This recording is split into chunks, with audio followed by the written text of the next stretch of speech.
How's it going tonight, man? Alright. You doing pretty good? Alright. You waiting for a bus? You bet. I got a question to ask you. What's that? Who do you think killed John F. Kennedy? Oh, boy.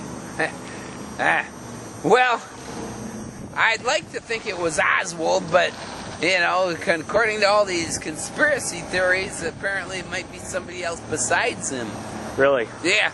I'm old enough to remember when that happened. What were you doing when John F. Kennedy was shot? Well, I was a 4-year-old kid back in 1963, and I was with my mother back in Battle Creek, where I was born, and they actually announced it at the grocery store that he had been shot and killed. Really? So, yes, I'm old enough to remember 1963. How did you feel about it at the time? Do you remember having any emotion about it? Well, of course, as a kid, I really didn't, particularly as a preschool kid, I really didn't have that much understanding, but you know, it didn't exactly make me happy either. No, you know. It wouldn't. You know. How could it? How could it? Yeah. Where were you on 9/11? Well, now there. Yeah, there's a question. Now there's something that's in more recent memory. Yeah. Well, I was taking a bus excursion to the brew.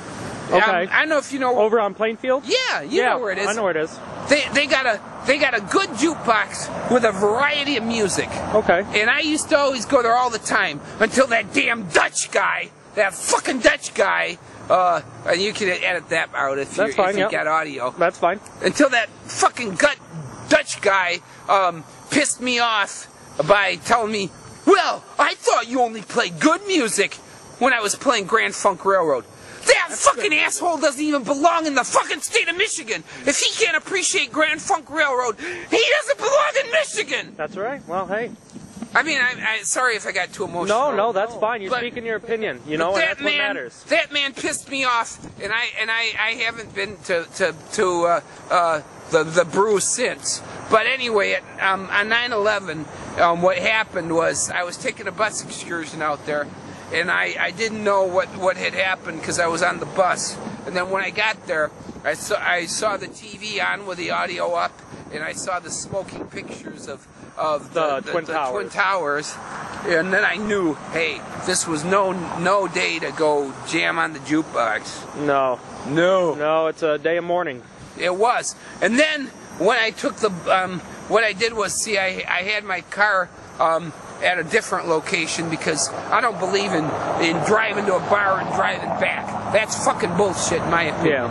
Yeah. And so what I did was I took the bus down to where my car was, and then I took my car to a friend's place that was nearby, you know. So, you know, because like I say, I don't believe in driving from a bar. That's bullshit to me. Yeah. But anyway, and as I turned it on, I noticed that I think I had my radio on the Fox because all the Clear Channel stations, and that damn Clear Channel, who I used to work for, by the way, as a board op, Clear Channel had all 7 stations simulcasted that day, and because of such a tremendous event going on. Yeah, of course. And they had mentioned it going on, and again, it just, it bummed me out. And then when I got to my friend's place, which was not too far from where I had my car, after I took the bus down to where my car was, we watched that a little more, and it was depressing. Yeah. It was. Do you think the Iraq War was justified for 9/11? Or it justified 9/11?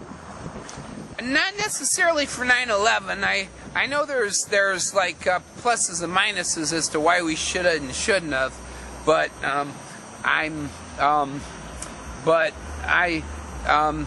really think that it would have been a lot better if Bush would have concentrated on Afghanistan instead of Iraq at that particular point, because some could say, well, Saddam Hussein had nothing to do with it, and maybe that's a valid point. I don't know.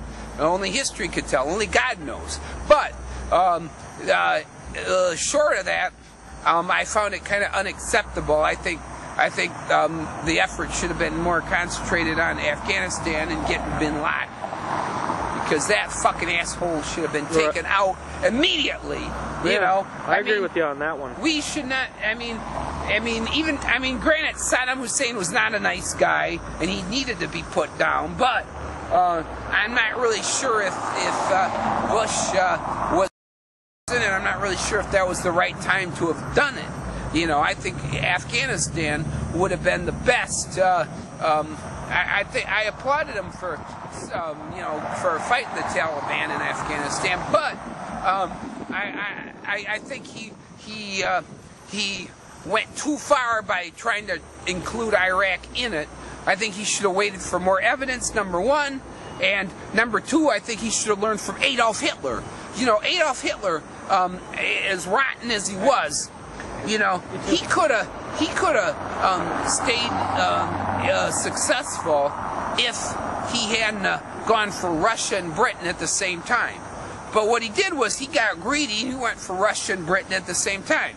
Now, thank God he didn't succeed by doing it. But nevertheless, I think that Bush could have learned from Adolf Hitler on that particular incident. You know, okay. I mean, as rotten as a man as Adolf Hitler was. Now, let me ask you one more question. Sure. What do you think of Barack Obama? I don't like him. Why don't you like him? Why don't you like him? Okay, I'll tell you why. Okay. First of all, I've never voted for a Democrat or a Republican in all my voting life. I vote Libertarian. Okay. Now, it's not to say I'm 100% in agreement with the Libertarians and their free market policies. I understand. But the fact of the matter is I refuse to vote for a Democrat or a Republican for president. So John McCain was not that much better than Barack Obama. But the fact of the matter is that the two-party system sucks, and if we are going to be a truly free society and a democracy, what we need to do is first of all take away all of this bullshit about paying for airtime. The media, what they should do is give all the candidates. I don't give a shit if they're Democrat, Republican, Libertarian, Green. They should give all the candidates, every fucking one of them, even if they're from some fucking party that meets in somebody's closet. Right. They should all have free access to the media, and the media has done a piss poor job by telling everybody, oh, Barack Obama, he's the thing, and now not that I am a fan of McCain, but like, okay, when McCain, for instance, when Obama goes to Iraq, oh, Katie Couric and the other jokers who are on the the CBS, NBC, ABC, the mainstream media networks, they all went over. When McCain went over, not a bloody one went over. That's bullshit. Now, that's not to say that I like McCain, but that just goes to show how unfair they are. The media did a piss poor job, and if I had any control, I'd throw them fucking assholes. I'd throw them fucking assholes out of their jobs, and furthermore, I'd even consider throwing them all fucking in jail. Katie Couric and all of them belong in jail. I think they do. They belong in jail because they're not giving the American people the truth. They're not telling the full story. They're a bunch of fucking assholes. And Katie's cute. I'd like to fuck her, but the fact of the matter is, she belongs in jail. She doesn't belong to being a national anchor. She belongs to be getting fucked. That's all she's good for. And as far as those males on NBC and ABC, they should fucking be out of a job, fired, and I think they should be in jail. They're decepting the American people. And to me, that's a fucking crime.